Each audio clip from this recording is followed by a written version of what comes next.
What is up, everyone? Back for the next episode of the HB Hose. That's right. I know we promised to go weekly, but someone had to have guests over last Sunday. Oh my god, I'm so sorry. I wasn't gonna do this hobby because I had other things happening in real life. Matt, It was you're a the joke. best host ever. Yeah, it was a joke, and you know it, you beautiful son of a bitch. What's up, everyone? We are back to talk The Last of Us. Of course, we got Geoff, we got Paige, but we have a special guest, and none other than the Colin Morris coming back to live podcasting for the first time in a bit. We've missed him, we love him, and we're glad he's It'll here. be the first time in 2023, honestly. Yeah, weird. Aren't we Debut. honored then? New camera, new year. There you go. Well, ho, ho, ho. Merry The Last of Us Day, guys. Yeah, we only got one Mary more has left to after die. this. Going to bed tonight on Sunday. As always, HBO, thank you.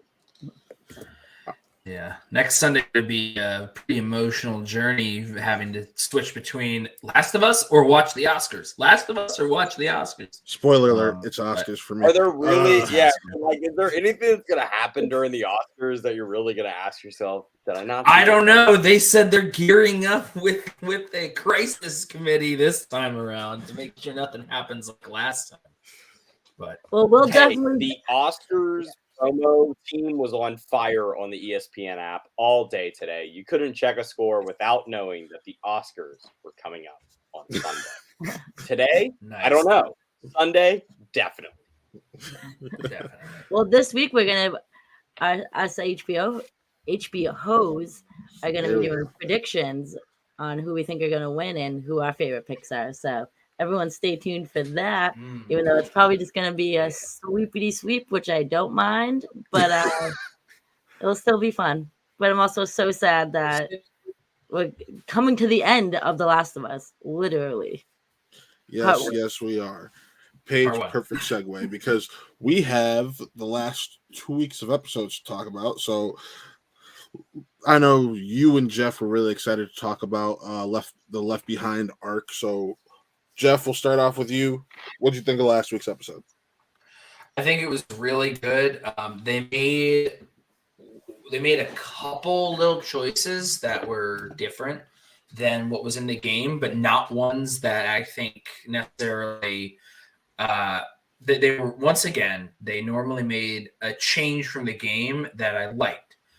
Left Behind was pretty strong in its adaptation of the DLC. But it's just like the scene of her talking to the military teacher person, the one in the Fedra school there. That wasn't there before, but you got that extra little, it kind of added a little bit to her. And one of the big changes was, I believe it was actually like a horde of infected that came through the mall. In this one, it was just a single one, but I think that actually worked to its advantage as well, because this is such an intimate episode. And it's this whole thing of like episode 3, and it's not just like trying to draw on it from like, queer parallels. That up this thing where it mostly focuses on two people having a wonderful time together, and then it ends sadly. But it ends sadly in two different ways. Mm-hmm. So 3 versus here. 3 is the happy version of how that sad ending can happen. And, 7 was, of course, not a happy ending.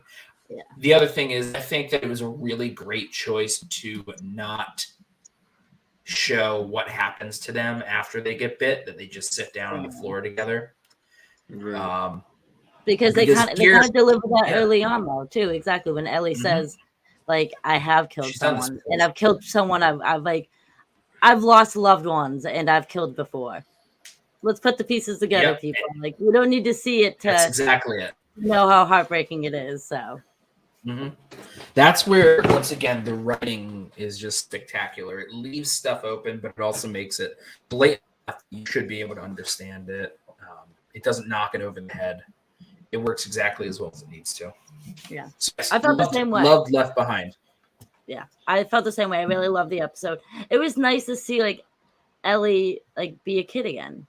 Like we kind of see how the world is like growing up in that society at her age, which obviously is extraordinarily different than what we deal with when we were growing up.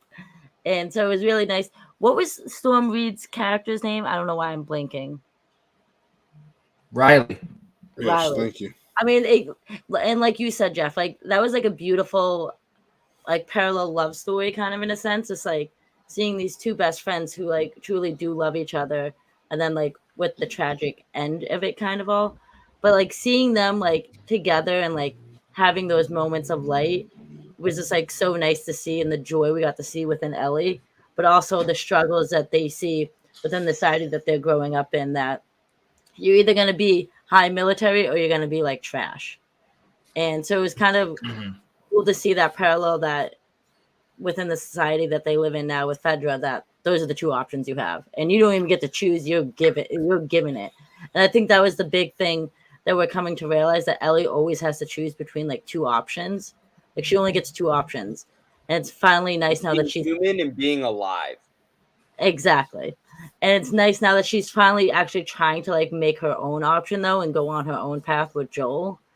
So I mean, I really like what they're doing. The only thing I did have with that, only issue I have with that episode was the one clicker.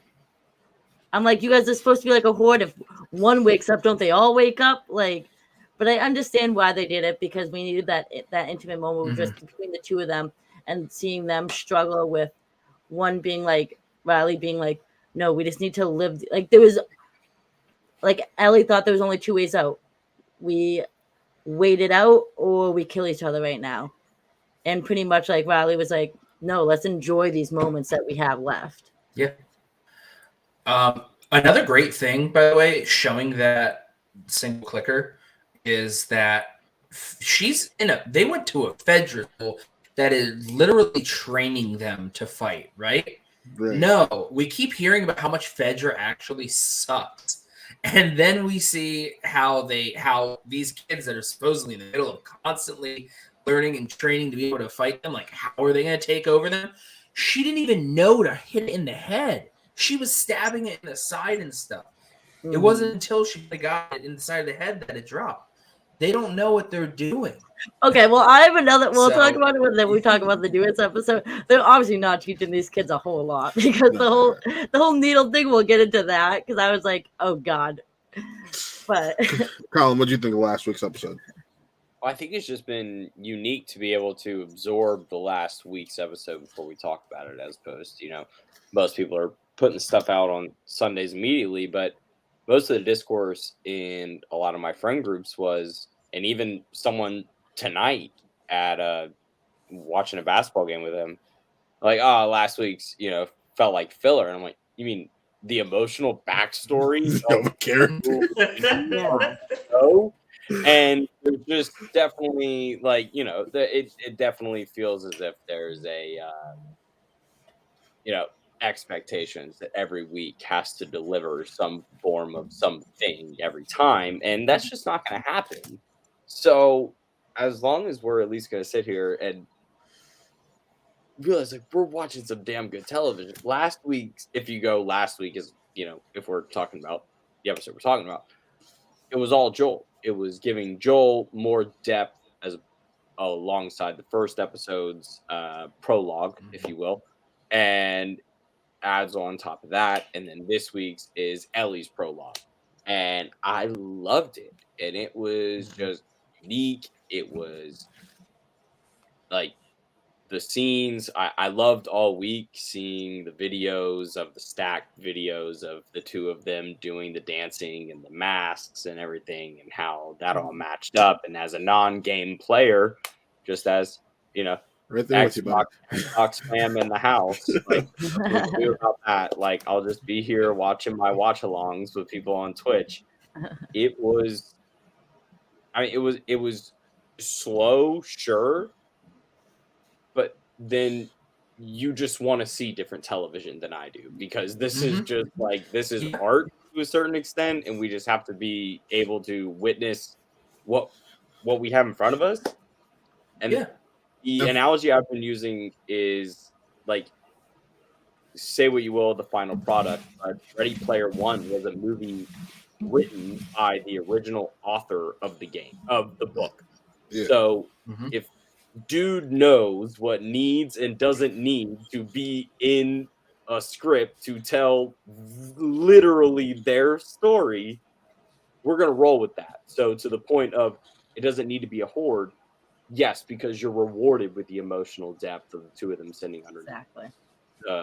or sitting underneath the glass case, and then the cutaways, and then to cut to this week's episode, like just slightly, of Joel running through David's men, and the smash cut, black, boom, cut to something else, boom, smash cut, black, cut to something else. This show does not care how long you need to spend with Mhm. whatever happens.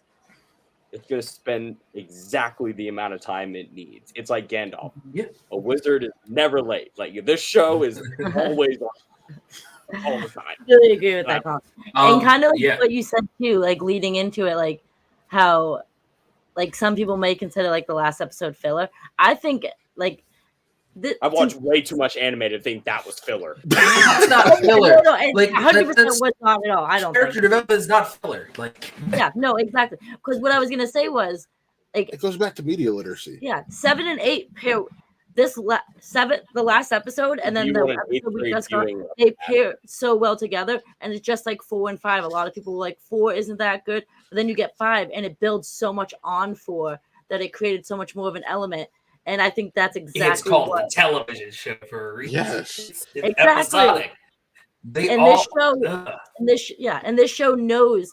All right, we have to get to the end of game 1, so we're giving you what we need to give you to tell to flesh out the story as best as we can. I don't and know not if it will. rely on it. I think What'd you that's say? my main Oh, it will. takeaway. It is. They've Like, said what? definitively season 1 is game 1, all of part 1, including Left Behind. Yep. And then they said And I the am season. so They, very intrigued on what I know and what I saw know, in right? that Yeah. review of And the next fact is, episode. next I'm like, week, the it final better be episode, 2 hours. the final episode will be 45 minutes. Yeah, it's gonna pull a Mandalorian and be 37 minutes plus inside. Yeah, the episode. I Plus, can't even yes. like think about it. It's just so but insane. but the thing is though, like, we know how much story there is, but how much story really needs to be redone Told. again, or what can they change, or what is essential for turning it into a show. But on top of that, like you said before, someone said, "Oh, that one episode was slow." Like, what does their definition of slow even mean?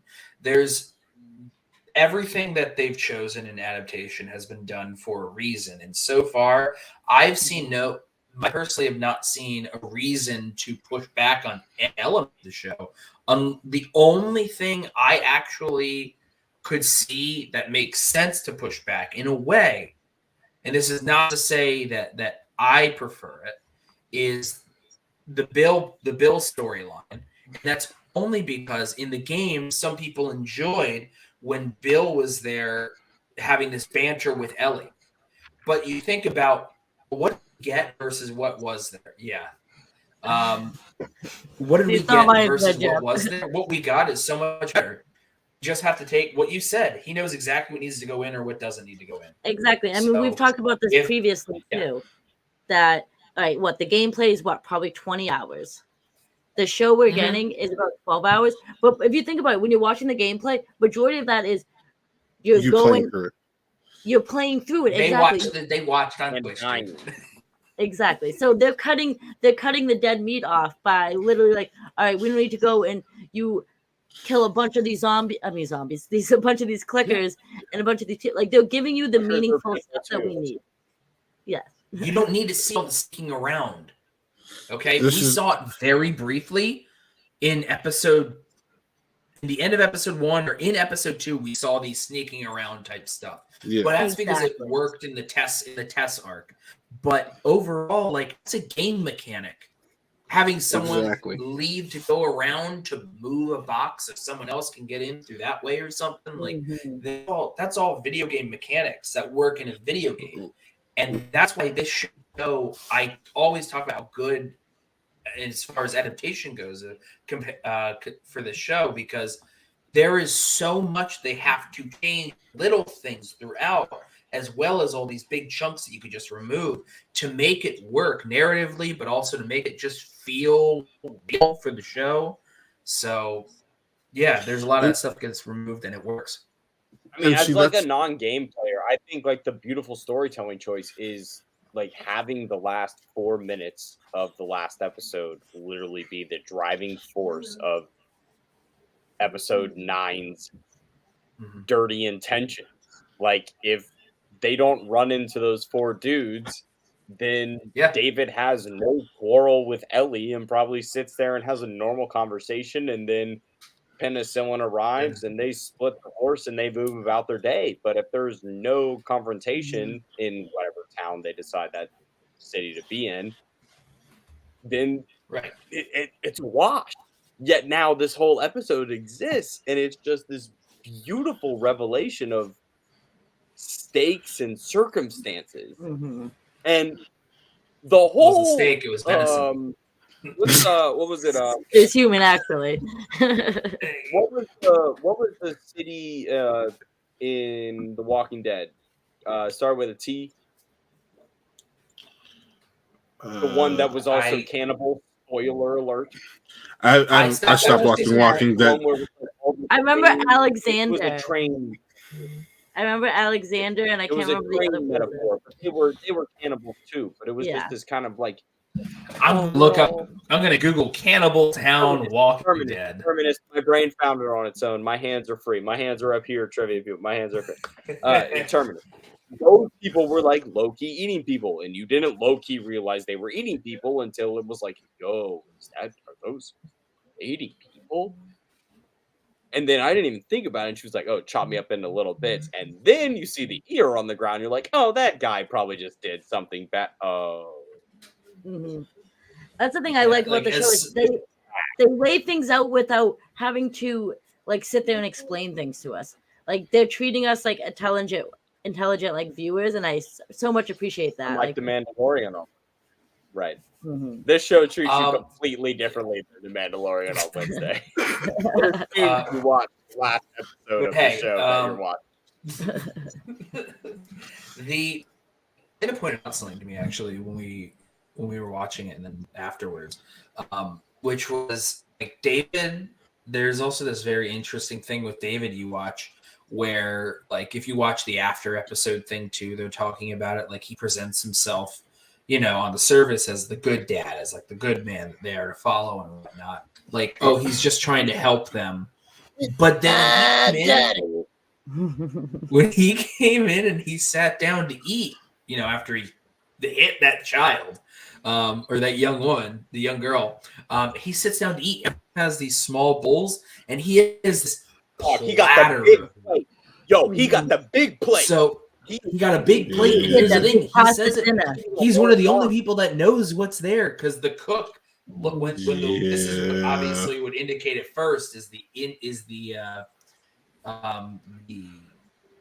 tone that the guy gives in response. Is like, what is this? And he goes, hey, that girl was about to eat her dad, right? Like, yeah, we're totally going to bury your dad. Oh, 100%, yeah. Which, by the way, that girl was going to have, for those who don't know, is going to have major ties going forward. Wait, is that who we think it is? What? It's Matt, don't you own an Xbox, bro? My brother owns a PS5. No, but it was that... Jeff, that wasn't Abby, though, right? No, okay. That's not Abby. I would think it would be in this case. No. Oh, so Matt, were you starting to get spoiled to the game or something? My brother plays it, so like I'm. No, this is not Abby. No, it's not Abby. Okay. Yeah, it definitely wasn't Abby. But no, I mean, since we're kind of now jumping into the newest episode 8 that we just got. I mean, I thought this like 7 and 8, I think, were such great tie-ins, just like 4 and 5 were. Because I feel like in episode 7, we got to see Ellie be a kid. And then in this episode, we kind of saw Ellie grow up and, in a sense, now has snapped. Like, we got to see, like, a completely different side of her now. She's not a kid anymore. She just went through well, yeah, she just went through so much now that I don't know if she's going to come back around on the other side. We're going to see that now, especially in the second season, of how all of this is, like, starting to affect her in a sense. But also, this is Bella Ramsey's episode. This girl, literally, physically and metaphorically, she was the hero of this episode. She was brilliant in everything she did. Like, you saw that she has fight inside of her, and that was just like the resilience and like the brutality that she has in her is just like She was already a Super Saiyan, and then she like went up another Goku level. Like it just took horrific trauma to unleash, and now it's like it just took trauma. Sounds like Super Saiyan. Like it literally sounds like anime. And now, like, put a steak knife in her hand, and she will literally stab you in the kidney, or a butcher's blade, and right in the neck. It's called a meat cleaver. Two things about this that work really well. One from a storytelling perspective from the game, but also one just in directorial. I love that when she finally gets David with the knife, they, as brutal and disgusting as this show is, it's actually sort of worse that the camera stays just on her with his body out of frame, and you only see her reaction to herself and the blood splattering on her face. And the sound and the blood splattering on the camera. That's it. That's it. Yeah. You don't need to see it. You hear it, and that's all you need. I think that's great. From the story, and I love you don't even see the body after it. Exactly. You don't need to. Exactly. In the the inside the episode or whatever, the interview thing they do after every episode, they talk about this, and I realized this before as well, and it's just a great story choice for how to progress these characters. They build up so much in this that Joel, he's getting up. You see, by the way, he has a sense of brutality that we still haven't totally seen yet. In just that, the brutal ways that he's killing these people just to find Ellie. And you think he's going to come in on this, Yep. The title is kind of in a sense, he's going to come in and save the day and whisk her away from James and David. And no, he gets there after everything. She has to fight her way on her own. Like, that's this flip on the expectation of this guy you've been playing for so long and following, and then suddenly no. Yeah. And that was my favorite part of the episode, was that it kind of making it seem like build up to that, Joel was gonna save the day. But no, Ellie fought her way out. And I'm pretty sure in the game this is the first time you get to actually play Ellie. In a sense, to like get to be Ellie. They talked about that in the interview thing too. Yeah. Like, you need to be able to have the moment where you think you're following and it's going in the game. Obviously, Left Behind was released after. So this is the first time you get to play as Ellie.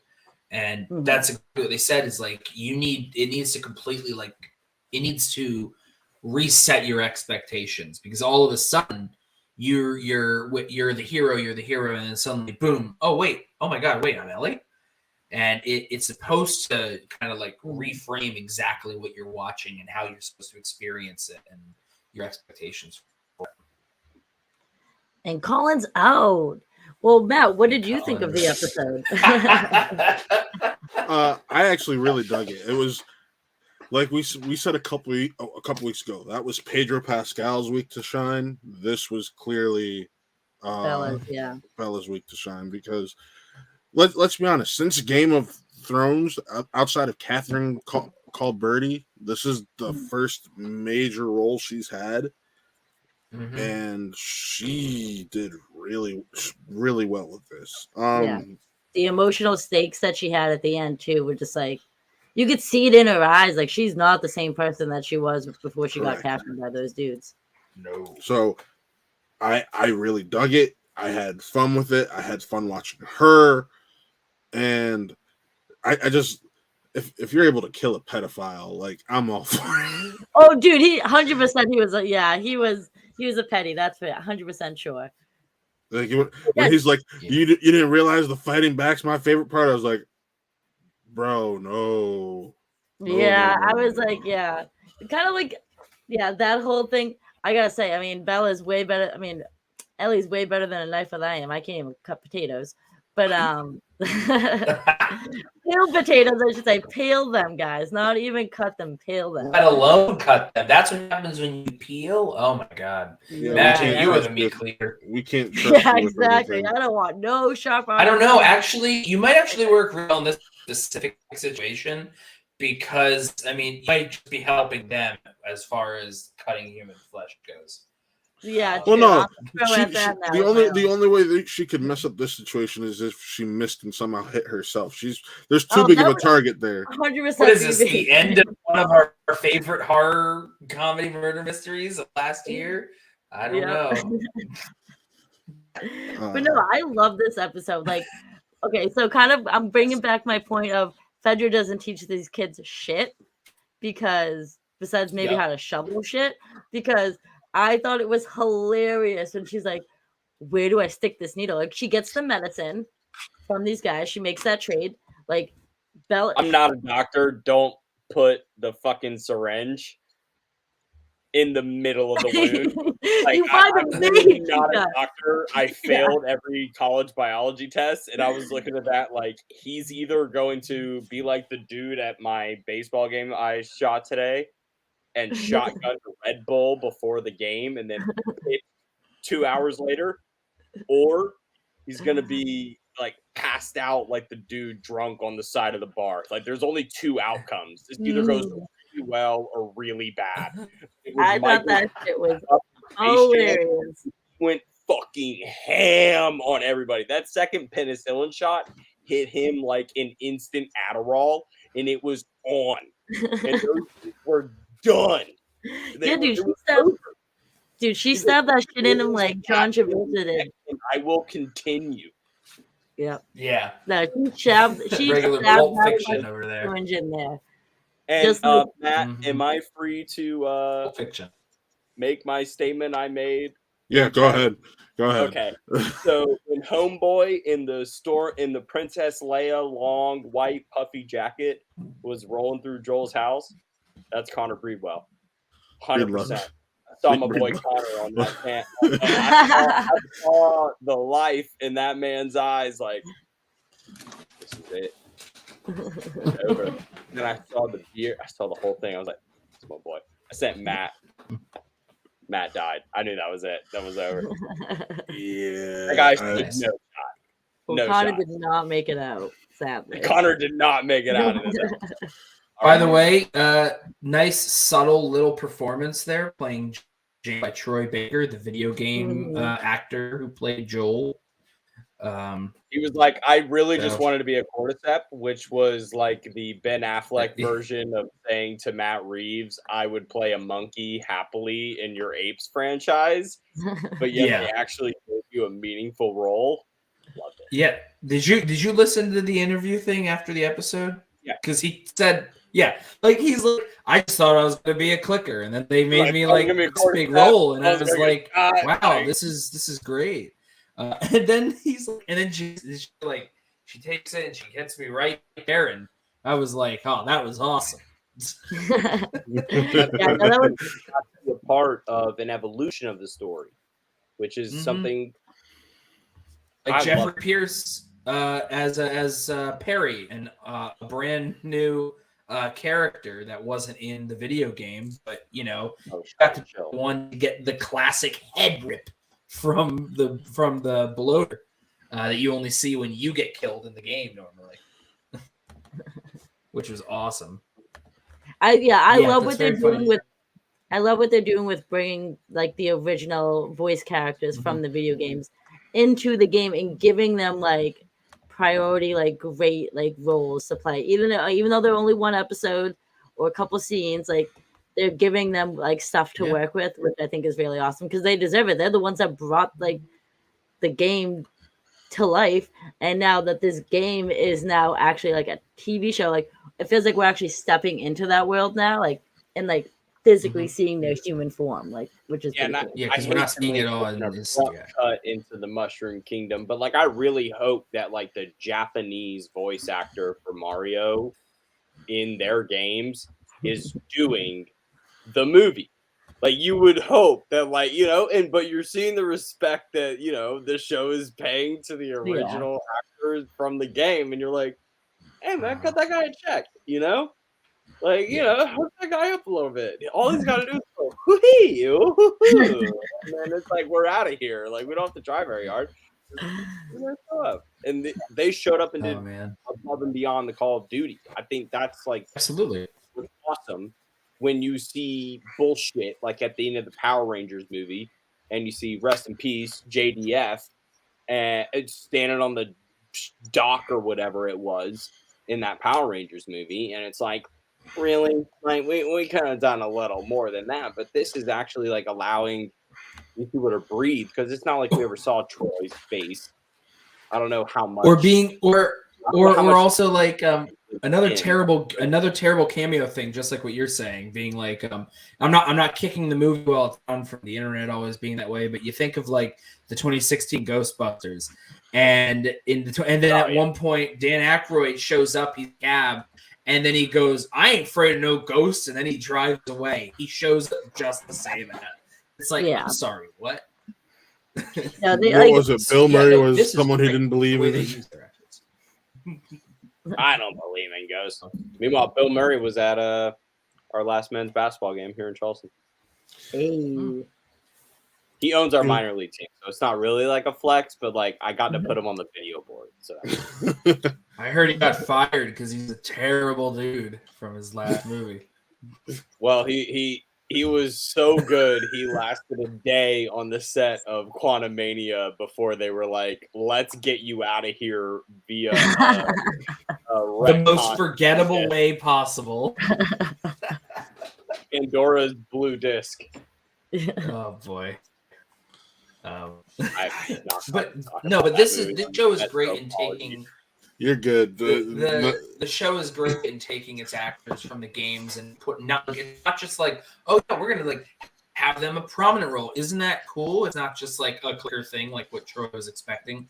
They're putting them in prominent roles in episodes where you still have to pay attention to them and you get to know them, because we know them as the computer generated face that's been created. We don't actually know who they are for a lot of the people who have played the games or watched the stream. We haven't seen their faces normally, and they get to be put in these prominent roles, and they're great in the roles they're given too. They're great in these roles that they expand on, or these new roles. So once again, it goes back to Neil and Craig there, just the guys behind it. You know what you're doing. Good. I'm so glad you know what you're doing. And we're going to see in the season finale, we're going to see the girl that voices Ellie as Ellie's mom, which is going to be pretty cool to see. Yeah. This is to say, yeah, it'll probably be like a brief flashback thing. Pretty sure she's also the girl Captain America says or saves in Avengers, the first. Yes. Oh, really? Maybe. Yeah. They didn't even pay. I'm most looking forward Paige next week. do that. Do the voice. Yeah, Elliot Page was not the voice. They just took. Wow. There was like a lawsuit thing again. Yeah. Elliot Page. Yeah, no, Elliot Page. Like, found my YouTube. If you look, Colin, look up online. Colin, look up online. You know the game differences of Elliot Page, then release the Elliot cut. No, with the character from the original version. Then they've remastered the game a few times, and from the very first remaster, they had changed her face because of Elliot Page being like. The biggest reason Elliot Page was so angry was because Elliot Page was working with Willem Dafoe on a motion capture video game at the same time. Human between two between two souls. I remember that. Elliot Ashley Johnson's the name. That was a really good year for Elliot. Like, cash those video game residuals. Yeah. My favorite fun fact I learned this week was that there used to be a bar in LA called Residuals. There is. I've been there. It's a bar. It's still there. We were there. We were there in December 2021.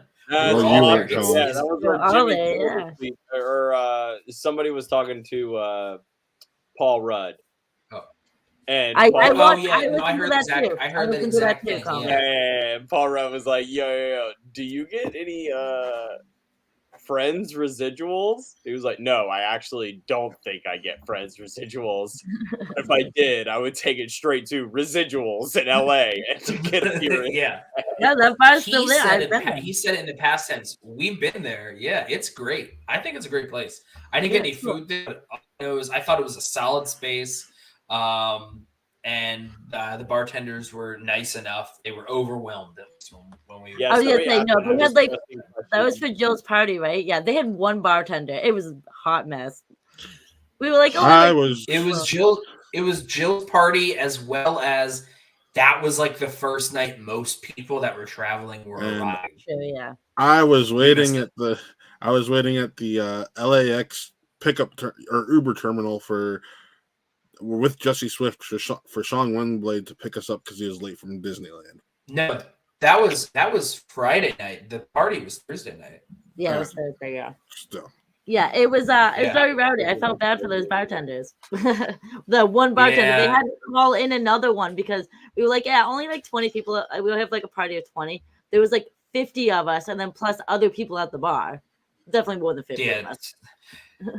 Chris Anthony Lopez, everyone loves him. I remember him. He was this with random people at the bar playing dark. He'd yell "Bing Bong" across the bar to them, and they'd yell it back. It was very rowdy. And then he gave me a big sloppy kiss on the forehead. And a sloppy kiss on the forehead to Maddie Gunner as well. It was a weird night. It was a rowdy, weird night, but you know, it wasn't weird. This show, it was really good. The only thing that's weird is how they haven't been able to figure out audio game adaptations as good as this. Exactly. Just put effort. And the fact that there's only one more episode. I mean, I know they do, but I'm so sad that we only have one more episode. I'm really hoping that. I mean, we know they didn't because it's like a week off of emotional breakdown, and then I get to watch Succession. So Succession. Which, by the way, the HB will be here for Succession. 10 weeks of going to bed depressed on Sundays. I am very anxious to be going to bed knowing I'm a better person than every person I just saw on a TV show. There's just something a little bit about Succession that like makes you anxious, but also reminds you you're okay. Like, hey, you could have a shit ton of money and also be a piece of shit, or you could just be living paycheck to paycheck and be an upstanding human being. So, you know, Last of Us actually affects my dreams. My Succession dreams are fun. My Last of Us dreams, not great. Have not been fun. Santa Claus. I'm not gonna lie. Santa Claus, the hitman. I love being like emotionally damaged though from a show, and the fact that No. I'm a Cancer.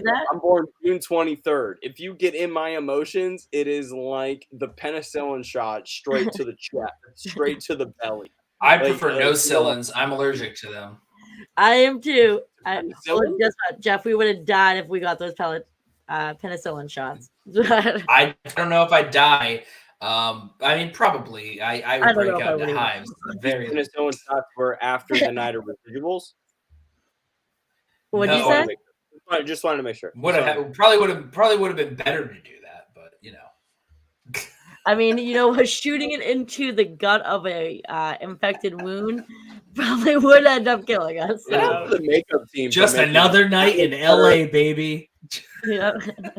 The cinematography, the shot that got me was the out of focus prison bars while David is on the other side. Yeah, your perspective is Ellie, and that kind of stuff just gets me fired up. I'm like, okay, somebody thought about this, and I really appreciate when I can watch something and be like, oh, you thought about this. You didn't just leave this. I really love this episode. Like, they shot the shit out of it. They shot the shit out of it. And the fact that they're in an actual location, like, yeah, they brought in big fans to make it look windy and stuff, but like size fans, no, more like minivan size fans. Yeah, more pretty much. Like house size fans. I don't know. Pedro, relax. But yeah, we didn't even talk about like the biggest moment at the end. Is when I teared up. I cry every fucking week at this. It's either beautiful tears or it's like sad tears. Sad. But the fact that like she pretty much is like she's so distraught because of what she just went through. She got away. She saved herself. She was hoping that Joel was still okay. Like she was doing her best to be the hero for him and for herself. And then when she's like finally gets away and she's like running away and Joel grabs her and she's like obviously freaking out because she doesn't know it's him. And he just like grabs her face and goes, "It's okay, baby girl." Because he sees the blood on her face. Yeah. Yeah, Okay, so He sees the blood on her face. Did Joel handle that? Like, what other ways can Joel handle that moment? Is the things that I saw, it's like, "Hey, I'm right here." Or it's like, "Let me grab you." Or it's like how do you approach that? And it's also like, she could have genuinely snapped your neck immediately. Oh yeah, Like, I mean she could have. Full fight or flight mode. You took a risk, and you just grab her. It's a full 6 seconds before she like fully realizes what's going on, and Pedro acts the shit out of it. Bella acts the shit out of it, and it's so meaningful. And I think it's the longest fade to black I've ever seen. It was the longest fade to black at least of the episode season. I saw it and I was like, you dragged that over the clip. Like, God bless you, editor. You knew exactly what you had. Exactly what you could do. I'm sure there's over 10, 15, 20, 30, 45 seconds of them walking deeper into the snow. And they were just like, yeah, cut. We'll figure it out on the chopping block. And you were just like, this could have kept going. I could have watched them walk the entire credits. You could have rolled the credits. Right. But that's something that like, would have been great.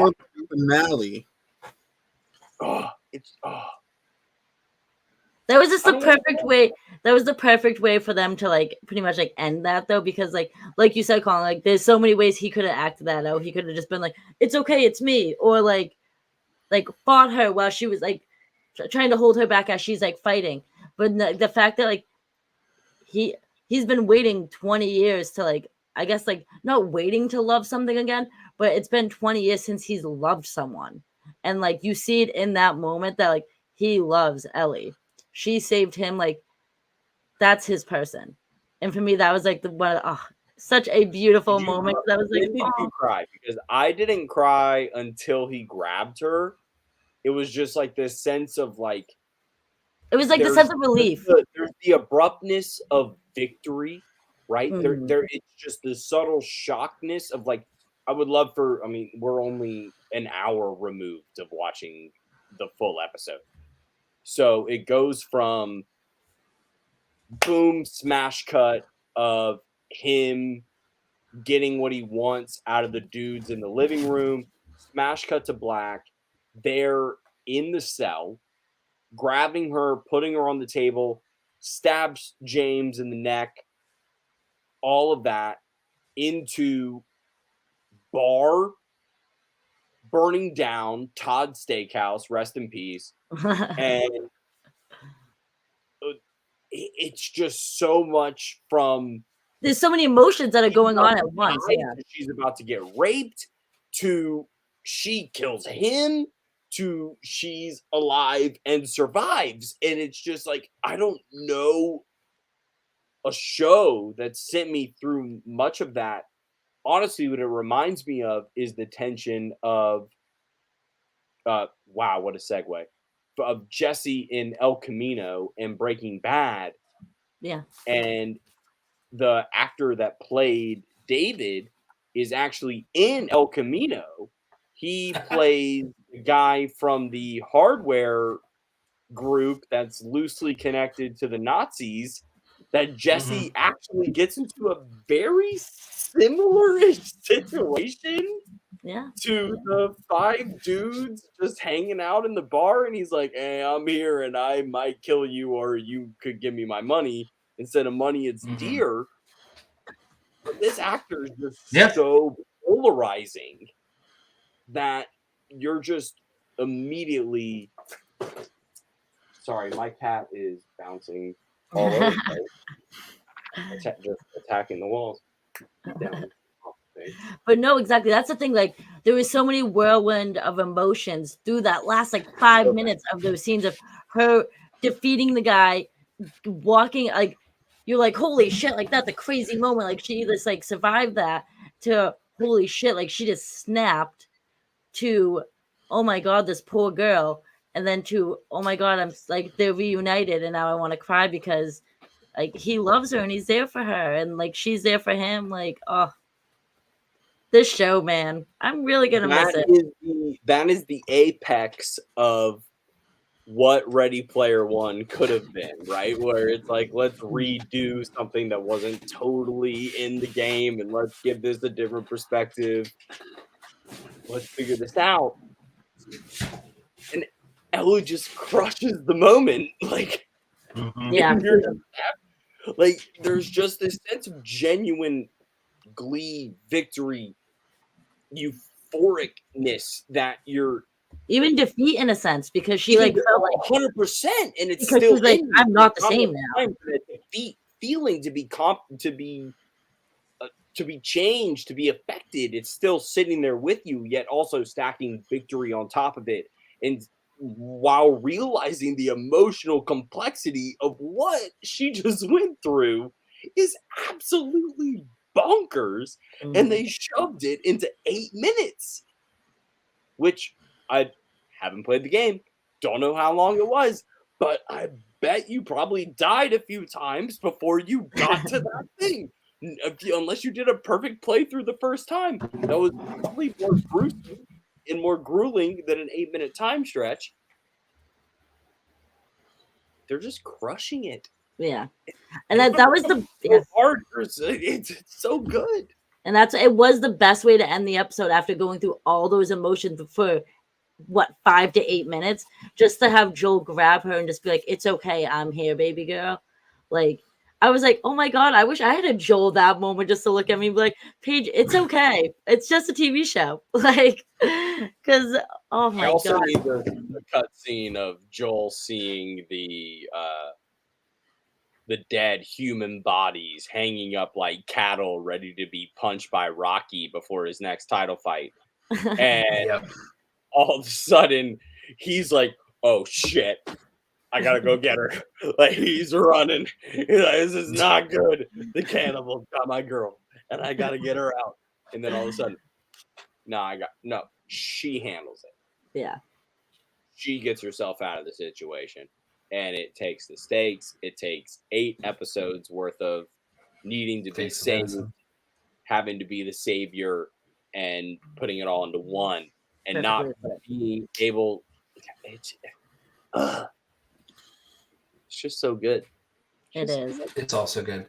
That's one of the hard things. Like, we like talking about it, but it's mostly just us gushing every time. It's actually on some level difficult to actually talk about the show without just reverting to it's so fucking good. I know, but it is so it really good. Is. It's just like that's me with Succession. That's me with Poker Face right now. Like, that's me with some shows where it's like, I need to be able to describe something beyond I fucking love it. To be able to explain it. Cinematographer laid it down. Actors laid it down. Makeup department. Those gaffers, great. It's on HBO, but nothing at night is too dark. Right. But like, I can tell you why. Like, besides saying right now, you gotta wait an hour for John Oliver. Get over it. And then John Oliver, even last week, was talking about artificial intelligence. He was like, "Oh, did you think that you were coming onto a show to talk about something positive after your depressing zombie show? Sorry, we're talking about some serious shit." And it's like, HBO, serious shit network. Across the board, there's going to be no stop. This Succession season is going to have no positivity. I'm pretty sure somebody's definitely going to die. I don't know who's going to die, but it's like HBO. No fun university. Well, that's the thing. HBO is the level you want to be at for television. They have always They're called the home box office for a reason. Like that's where you want to be when you're delivering prime like television, and they deliver. Besides Velma, every single time, like Damn that's right. where you, Besides that's where you Velma. want to be. Like, I don't think anyone's gonna argue with you there. like I heard HBO, Velma. I heard Devs Velma was on good FX. though. Devs on FX. I have heard Velma not was had. good though. I have not And had cable a single television person tell has me that got- shit was good. Yeah, but like HBO, but David Zaslav has been canceling out and deleting all of these incredible things. I guess if they really wanted to renew it under Zaslav's rule, it must be because it's so good, right? I bet you they already fucking they already made season 2, and that's the only reason probably why they're just the way they do with like Netflix and other stuff. It was pre-approved for 2 seasons already, from what I heard. So I would say animated. They usually. I'm joking that I've watched clips. I actually find it so hard to watch that I can't watch a full episode. Dreadful. And my biggest problem is like I want to check out Chris, and I know you don't always need to like follow every person you read on Twitter like to the T. I definitely don't with some people, including this person I'm quoting. But I saw someone in the space tweet out about Chris Rock's special last night that it says if he's taking the same material that Velma did, and I'm like, oh, that's a terrible selling point.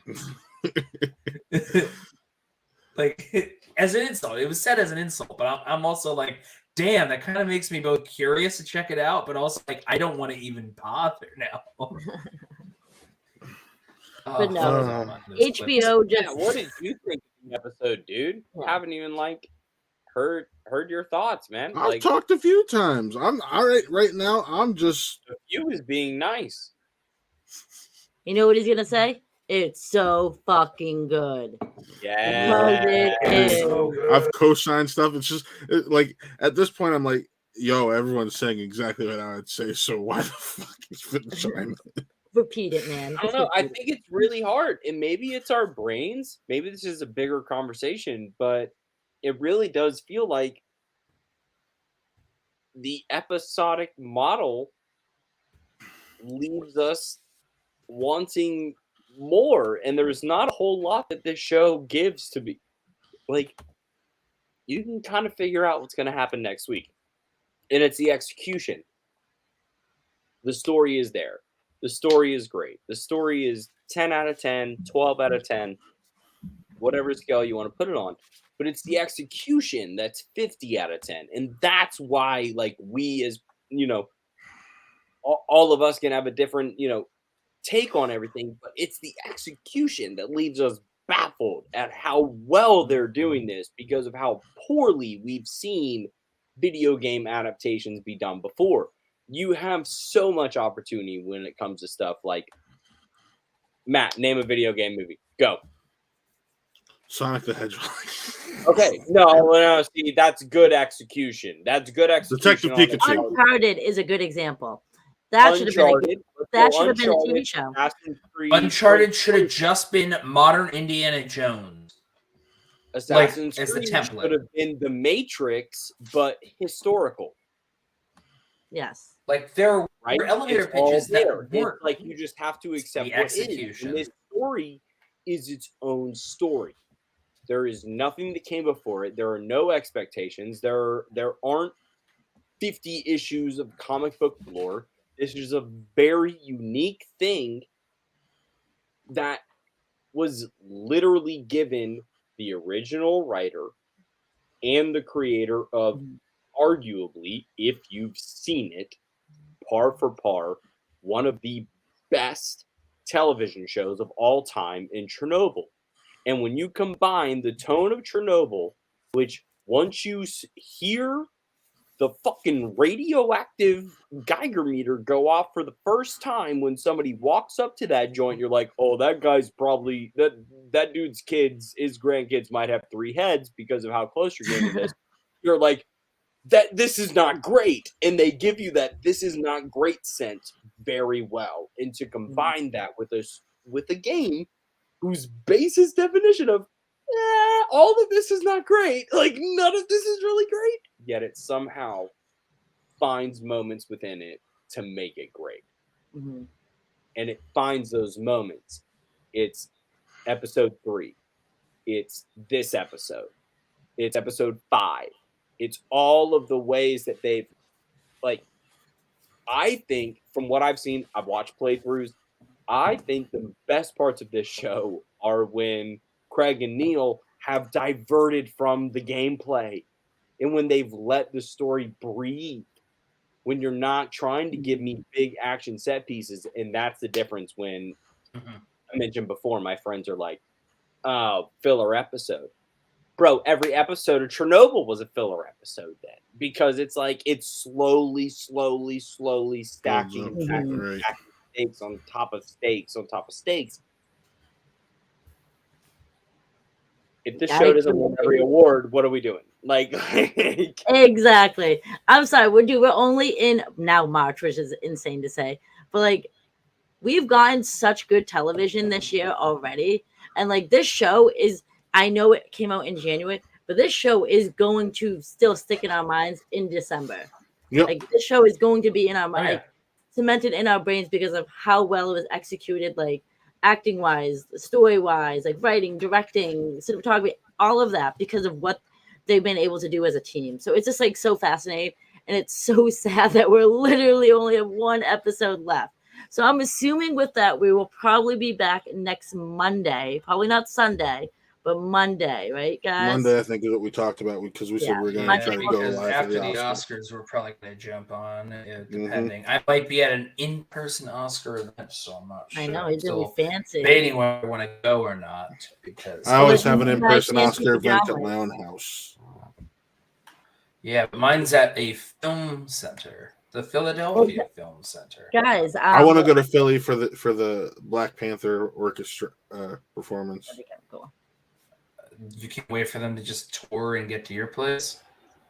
They'll probably do it outside here. That's the issue. They do it outside in Philly as well. It's it's an outdoor theater. They do an outdoor theater. So you'd be coming here just as an excuse to do that thing, and you're like, but I'm also here to visit you. No, bitch, you want to see this thing out inside, but fuck you, it's outside too. Well, guys, now I want to go to Canada. You're given. So you're given at this point. Yeah, what was shot in Finland? Does anybody know what they shot in Finland? That keeps popping up at the end of the episode. I have no freaking idea. No, I think it was a joke that they mentioned something about it being a joke. No. It's like when you get to the end of the Marvel movie. The credits, it's like thank you. Yeah. There's like the Finnish. Oh, I mean, it could have been extra shots and stuff like second unit. Yeah, there's no way that mountain is in America. No, it's in Canada. They said they filmed in Calgary, but like, there's no way that's in America. They filmed in Calgary, but I think it also has to do with when they were filming and how those places really look. There are mountains in America. Where and when they were shooting by how many masks were being worn in the inside the episode. Yeah. That's interesting. Last thing, because I think we pretty much covered everything we're talking about. Is I gotta say, inside the episode interview, when Pedro makes the joke about how it's a house-sized fan, he giggles, but he's still in his full I don't have seen him in many of. He hasn't been in many of those inside the episode interviews. So him there in his full Joel costume. You know, his hair tousled and darkened and grayed out, and he's aged up. And then he just does, and he's been so stern and miserable this whole series. And then behind the episode, in that same look, suddenly he just has this huge grin and laughs at his own joke. And I'm like, that is jarring to see, dude. You can tell it's like the last 3 weeks of production when they're shooting it, and he's like, I get to go to the volume soon. Yeah. And be warm. No, he's not even there most of the time. That's what I mean. Exactly. That's exactly what I mean. Which breaks my heart too. So I'm happy we get to see him. For season 2, he's not required. He was there a lot. For season 2, he was there a lot. But season 3, season 1 and season 3, he was not. Yeah, it really sucks for him that most of his work that actually pays him Like, there's nowhere good to live near Skywalker Ranch for an actor. Like, it's woods, and then it's like Marin County, which is really like not great. It's like, you know, I don't it's think that pretty they're mid. filming. I don't think they're filming at Skywalker Ranch. No, That's but he Lucas. does. So, No, but he does the ADR at voiceover there. Skywalker Ranch. He does the is where voiceover. he makes his bread and butter. He does all of his ADR is done at Skywalker Ranch. Oh, I didn't know that. So Interesting. that's where he does a lot of his stuff. So it's like, That's funny. you guys gonna put me up in a nice joint in LA for my one day on set, or you know? Meanwhile, here That's he's funny like, though. Calgary, I get to work. HBO puts me in beautiful places, but this time, yeah, they shot me with a house-sized fan. generous sentence I've ever heard in HBO history. House-sized fan. Mandalorian, he gets paid differently per episode. Do you think in Mando he gets paid differently per episode? Like there are actors who get paid X amount per episode, but it's like technically he's only a voice actor 80% of the time. Paid for the last 3 seasons of Lost. I didn't watch Lost, just so right on par. Like you're doing 2 roles. I get it. You're kind of showing up to work. It's just you'll leave. Damn. You'll be fine. I'm just happy we get to see his face in this show at least. So. Yeah, there's that. Fair. We did. Fair. Hi, Maisie. All right, but real quick before we get out of here, I got some plug skis. So if you haven't already, go over to Watt Gaming. Go watch Taylor carry this Fortnite squad in Fortnite victories on Watt Gaming. Yes, or I'll get 14 14 kills and everybody dies, and then I lose to a team of 4 14-year-olds.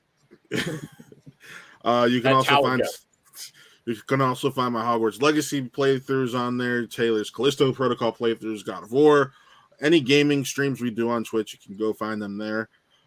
Wednesday, 2 things are dropping. So Wednesday morning at 3 a.m., my review for Scream 6 drops. So be sure to check that out Wednesday morning. I'm excited. I see that tomorrow night. And I am very, very excited. But also later in the day, dropping will be the first episodes of Biscuits and Believing, where I will be I will be recapping Ted Lasso season 1 and 2 before we start the actual final or third and possibly final season next week. Well, you'll have a co-host on that you didn't know you were going to have. So. And then over on the Swaggy Blurred Network, be sure to check out Watch the Throne, mine and Winston's podcast. That is the Swaggy Blurred YouTube, and I'm pretty sure he has it on Spotify, Anchor. You said what? Has Kanye sued you yet? No. Or... No? There's no. No, Matt's not a Jew. He's fine. Okay, so has Jay-Z sued you yet? But yeah, so you can go check out our weekly Bel Air recaps there.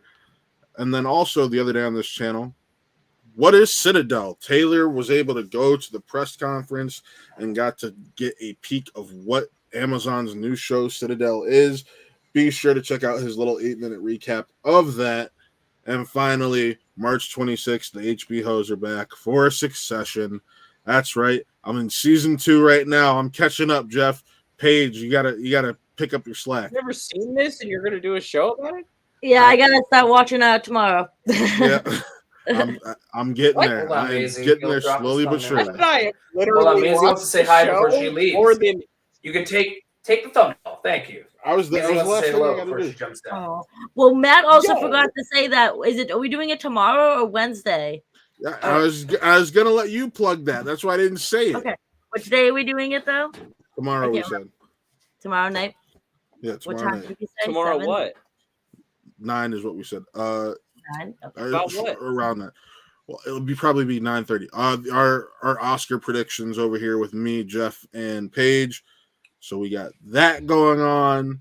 We will do every single category, even if we don't know much about it. We need to go through them all so we can be held accountable on Sunday.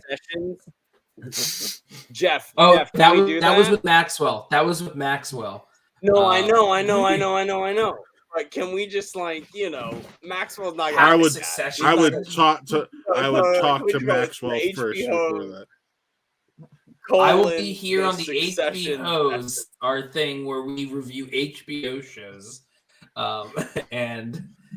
So that is I will be for Succession this time around, as opposed to the one time we did an after show on the premiere of Ready, Succession Jeff? season What 3. was your favorite quote from the latest trailer from Succession?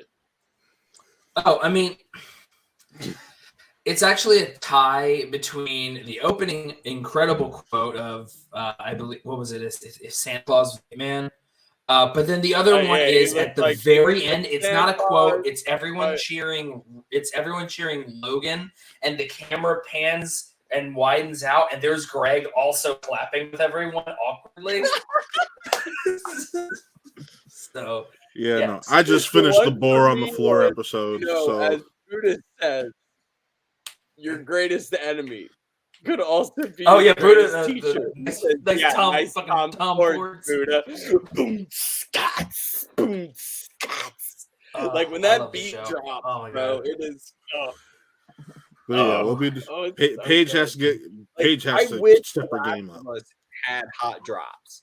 By hot drops, I mean hot dropping your intro song into the middle of Yeah. a very hardcore scene or whatever. Yeah. Succession, Yeah.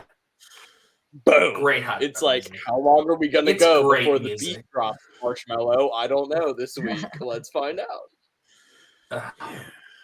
Well, stay tuned. Boar for on that. the floor. Boar on the Boar floor. on the floor. Boar on the floor. Four on the floor. Four Damn. on the floor. That's in. He knows. He knows. Oink, piggy, oink. Okay. Oink, piggy, oink. Jesus. All right. But you'll Paige is- get Paige is You're confused. more. spoiling stuff get for more- me now. Jesus Christ. You'll get Gotta more be of that smelling your towards the fucking end of the armpit, month. Romulus. That's my favorite quote in the entire show. You better be smelling your fucking armpit, Romulus. That's it. But yeah, so be sure to check that out towards the end of the month, where we go live with that. I might be doing. We might do a Perry Mason season recap. For some reason, it's a Monday. I was HBO literally show. I'm halfway through the first episode rewatch. I watched the first season when it came out. I'm very excited for tomorrow, but I need to watch. I want to do a rewatch. It just I have access to the entire season right now. I don't know. I prefer episodic drops for stuff Hey, like Matt, that. I think it's worth You it. need to stop dropping stuff like that. I'm gonna call you out right now. You need to stop it. Like, we get it, okay? Like, we all get it. Yeah, You you know, get we'll it, drop stuff or too. get it. Why did we start like, late? Because someone wanted to plug in his digital codes into his fucking Matt, Voodoo. as of right now, I'm gonna say this Such a respectfully, and I mean this respectfully. I would do that because you're I've here, seen Colin. Jameer Nelson Jr. play in person. You are the Jameer Nelson Jr. of movie reviews on the internet. Okay, like your dad is Jameer Nelson, respectfully. Yes. Respectfully.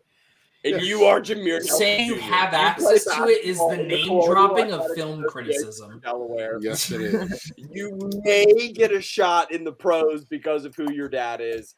You may be the 47th pick in the second round. And then the next year they expand the draft to 4 years. And then like 10 years later, they're like, wow, that guy was a second round pick. That's crazy. Matt, we get it. Matt, can you imagine that this is where you peak in life? It's all downhill from here. Matt, seen I know. 4 episodes. You should be happy though. We have to do a Last of Us after show. No, Disney does not give us any episodes of Mandalorian. Have you not seen 2 because they saw 2 at the premiere? No, haven't even seen Only two. at the premiere. Only You at didn't the get premiere. 2? I got 2. I didn't get any. There are a lot of people that got it. Oh, I okay. got Jameer. Oh, look at that. Yeah. Nice. Before you start rubbing it into people's faces about access, why don't you see what you actually have access to, bitch? Yeah, We should end the you show. probably do have it. You don't even realize it. Can we end the show? Yeah, we Hey, can end Matt, the if show. we don't end the show right now, I'm going to click end show. Peace out, everyone. Bye.